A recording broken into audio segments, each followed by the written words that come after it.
Hi Aquarius, Sun and Rising. Welcome to your February 2022 Astro Update. It's Raina here. So the 22222 month is upon us. And I'm doing your reading first because you are the star of this month. Although it's interesting because the sun goes into Pisces on the 18th. And so that's like, I was going to say that's half of the month, but not really because of how short a month it is. But there's not a lot going on. And I think that's a good thing because it can anchor in what has occurred in January, including these two retrogrades of personal planets. And speaking of which, Mercury stations direct on the 3rd of the month. I'm going to get to that in a hot second, but first I want to talk about this new moon, which is occurring on the 1st of February. But this is really blowing my mind because I live in the Midwest, and so the Cafe Astrology Ephemeris, which I love, thank you, cafeastrology.com, says that this new moon is going to be at 12:45 a.m., but that's Eastern Standard Time. So that means it's going to be 11:45 p.m. my time. So it's actually occurring on the 31st of January. And for a long time, I've thought it was going to be on February 1st. And the reason I'm blown away by that is that would mean it was the second new moon in a month. I don't know if they called it a black moon. I'm going to have to check on that. If you have more information, leave it in the comments below because we do have that sometimes, just like the blue moon and two full moons in a month. So that is kind of intriguing. If you live in Europe and other places or the East Coast, it's going to be on the 1st. So, in that time frame. If you're on the West Coast, it's going to be on the 31st for sure of January. But we'll include it on here. So for Aquarians, this is the first house, and this is a new beginning. If you have Aquarius rising, this is like your second birthday in a sense, because it is a start of a new cycle. Technically, if you are born between 0 and 11 degrees of Aquarius, this is actually occurring in your 12th house. So you're going to have to wait until the Pisces new moon on the 2nd of March for you to have a full moon in the first house. But I try to avoid getting into that kind of stuff. That's a pretty safe bet. But everything else I just keep very general. It's a good time to point out that this is a general forecast. So, new beginnings in your life in general. The first house we could just use as a catch-all house for all of your life events and that forward movement. If your sun is in Aquarius, you might just be feeling really like that life is moving forward, and you might feel compelled to set intentions for the coming 12 months. Whether you believe in the woo aspect of it, certainly symbolically it wouldn't hurt, right? On the 3rd, we have Mercury stationing direct at 24 degrees of Capricorn, so it's actually in the sign prior to you, and that's the 12th house. So Mercury has traveled from the 1st house to the 12th house. And this is very interesting, especially for those people who are having their new moon in the 12th house, because the 12th house can be seen as a womb of creation. And everyone wants tangible proof of things, but you have to visualize, you have to have faith in unseen forces and realms, which the 12th house represents. And it's like this cauldron of creativity. So Mercury retrograding here can really bring up for you the things that are below the surface. This is the house of the unconscious mind. So deeply embedded memories, some say the subconscious mind, either or. And therefore, the Mercury retrograde can trigger some of these. Maybe they're not completely coming to the surface, but they are emerging to some degree. And sometimes it can feel uncomfortable because you don't know what you're working with. You don't understand. I mean, it's not rational, it's not provable or anything like that. Although some people have gotten past life regressions, which would probably be a good idea when you get, if that grabs you when Mercury is in the 12th house. Some people have gotten past life regressions, and they have actually been able to prove through historical events or documents that they were tapping into a former life. Now, whether it was your life is a different story. So, there's always different levels of that. I believe in it myself. And so when it stations direct, obviously you're going to have a feeling of moving forward instead of like thinking of the past.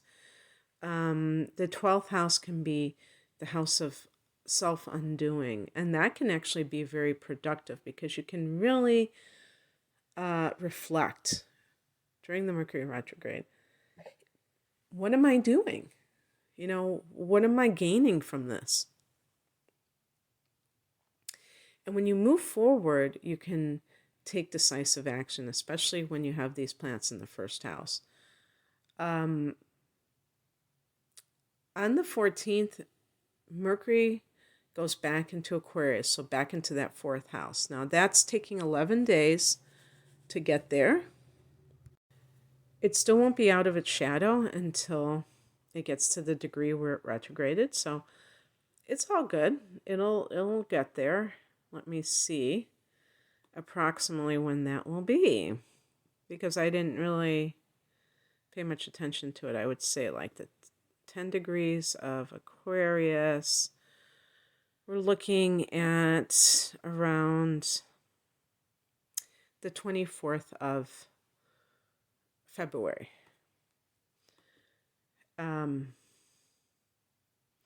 So on the 16th, we have a full moon at 28 degrees of Leo, very late degree. And it's really interesting because the minutes are 00.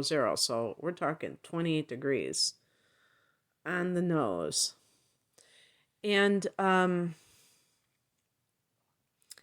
this is, when it's a late degree, I really sense the fullness, it's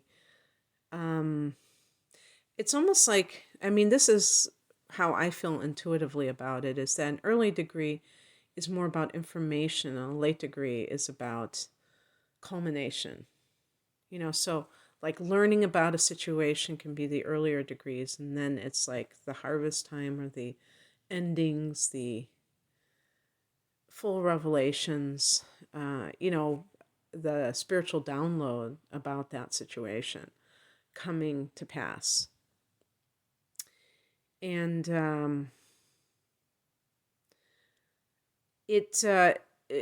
when this is happening, I feel like with this being your 7th house of committed partnership, this may be a month where you're really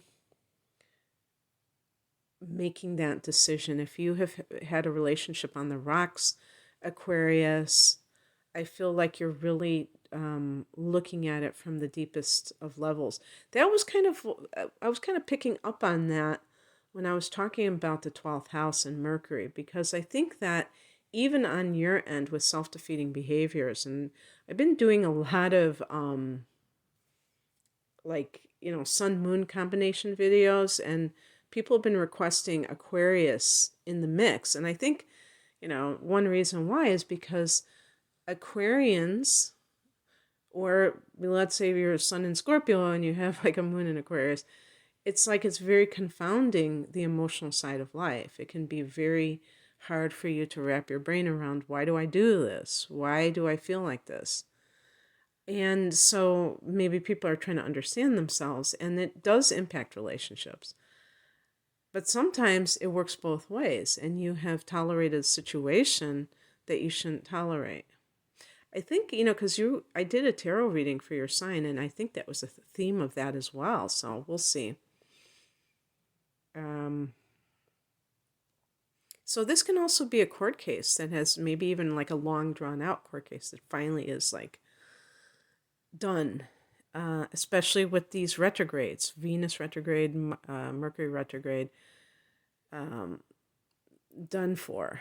So that's good. And then on the 18th, the sun goes into Pisces. That's your second house of earned income, and that can be the kickoff to some kind of financial trigger. I just want to make you guys aware of something that I think is very nice and exciting. From about the 17th to the 21st of February, give or take a day, there's going to be an exact conjunction between Jupiter and Uranus, and this is that kind of wild card blessings from the universe. It could be financial blessings, but other types of expansion. Maybe like you manifest a long distance trip or something like that. Or some kind of a course that you've been meaning to take. And the reason that I was even looking at this, because I usually don't do these kinds of transits, with aspects between planets. I just don't do that in these types of readings. But the reason that I was even looking at that was because I wanted to see the 22nd of February, 222, 222, something like that. And I think that adds up to a 10, if I'm not mistaken, which is the number of the magician. It's a number of, taking, initiation.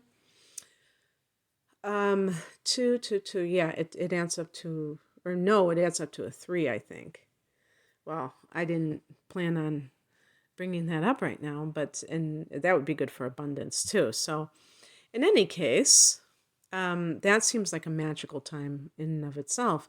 But before that, you have these, it seems like a very lucky time where things just come out of nowhere to bless you. So keep that in mind. I'm sorry. I said a conjunction. I meant a sextile. But that's, a harmonious angle. We've got the Jupiter in Pisces and Uranus in Taurus. Okay? And let's see if there's anything else. I just feel like this is such a short reading because there's not that much happening. This might be a great time for healing on the planet, for the collective. There is a trine between the North Node, which is now in Taurus, in February. From about the 6th, we're looking at 27 degrees of Taurus, and then Pluto is 27 degrees, and Pluto will be 27 degrees for a good portion of the month, while the North Node is not that exact degree for that time. But the exact trine is from the 6th until about the 16th, so about 10 days. But, even when it's within orb probably as much as 10 degrees. I don't know. No, maybe not with it. Not with the nodes. They might be a lot less than that. But let's just say it's 2 degrees. Let's make it very tight. It still will be within orb for this month. And what do I think that means? Well, it could mean that now is the time for healing to take place on a global level, on a massive level. And healing from these systems that Capricorn represents. The political system, all of the systems that are oppressive to humanity, that makes us feel like we don't have enough choice. Financial, government, Saturn is all about that control. I mean that, authoritarian type of thing, and also keeping things as they've been, the tradition, but there's a negative aspect to it. And it's interesting, the tarot has Capricorn as Satan, and Saturn sounds like Satan, and there can be those elements. The Vedic astrologers consider Saturn to be a malefic planet. I would definitely hesitate in taking it that far, because I think that there is always going to be beneficial aspects to everything, and Saturn does have beneficial aspects. We need something like Saturn, but we don't need it to dominate this world. We can be our own authority. We don't need this outer authority. And that can go for everything. It can go from the dogmatic, organized religions. We can create our own belief system and still be moral beings. And still, but anyway, I say that too, and I just realized that you are also ruled by Saturn in addition to Uranus, so maybe this is right on time for you. So anyway, that's what I have for you, Aquarius. I tried to pad it out a little bit more. I hope that you enjoyed this. If you would like a private reading, I do deep dive readings for a special price, 2 hours at least altogether, natal chart, interpretation plus transits for the upcoming 12 months. Deep dive because it's more time and it's more substantial than half of that. So you can check that out and my other readings at the link below. Thanks for listening. Take care. Bye.